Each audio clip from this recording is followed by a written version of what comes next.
Hi hello नमस्ते. तुम्हा सर्वांचं माझ्या यूट्यूब चॅनलमध्ये स्वागत आहे. सर्वांना श्री स्वामी समर्थ. तुम्ही जर अजून माझ्या चॅनलवर नवीन असाल तर चॅनलला सबस्क्राईब करा. तर आज आपण खमंग कुरकुरीत साबुदाणा वडा कसा बनवायचा हे पाहणार आहोत. हा साबुदाणा वडा इतका खमंग आणि कुरकुरीत बनतो की तुम्हाला नक्कीच आवडेल. तर ही रेसिपी ट्राय करा आणि जर साबुदाणा वडा आवडला तर चॅनलला सबस्क्राईब करा. चला तर वळूया रेसिपीकडे. साबुदाणा वडा बनवण्यासाठी आपल्याला 1 वाटी साबुदाणा घ्यायचा आहे. एक रात्रभर पाण्यात भिजून घेतलेला साबुदाणा घ्यायचा आहे. त्यात भाजलेल्या शेंगदाण्याचा कूट टाकायचा आहे. हा शेंगदाण्याचा कूट जाडसर ठेवायचा आहे, बारीक करायचा नाही. यानंतर मिरचीचा ठेचा टाकायचा आहे. मिरच्या तुम्ही कापूनही वापरू शकतात.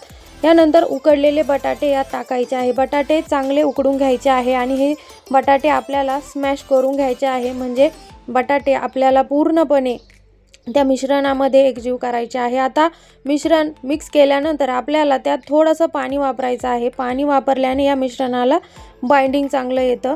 आता चवीनुसार आपल्याला मीठ यामध्ये टाकायचं आहे आणि परत थोडंसं आपल्याला यामध्ये पाणी टाकून हे मिश्रण पुन्हा एकजीव करून घ्यायचं आहे.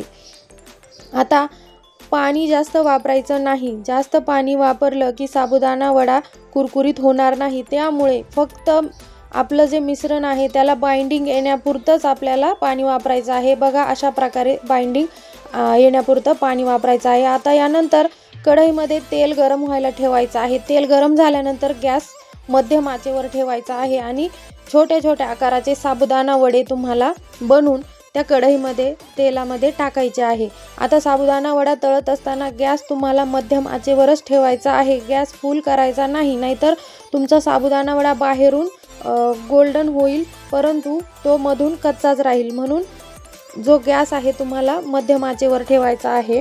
सर्व साबुदाणा वडा त्या कढईमध्ये टाकून घ्यायचे आहे आणि एक बॅच तुम्हाला तळून घ्यायचे आहे. तर साबुदाणा वडा अधूनमधून तुम्हाला उलटा करून घ्यायचा आहे. जी बाजू तळली ती तुम्हाला वर करायची आणि उलटा करून घ्यायचा आहे. आता हे करत असताना गॅस मध्यम आचेवरच ठेवायचा आहे, तरच तुमचा साबुदाणा वडा कुरकुरीत होईल. तर हा साबुदाणा वडा तुम्हाला बनवण्यासाठी साधारणतः 10 मिनिटं लागू शकतात, कारण मध्यम आचेवर तळायला वेळ लागतो. परंतु साबुदाणा वडाही तितकाच कुरकुरीत होतो. अधूनमधून साबुदाणा वडा आपल्याला उलटा करून घ्यायचा आहे. गॅस मध्यम आचेवरच ठेवायचा आहे.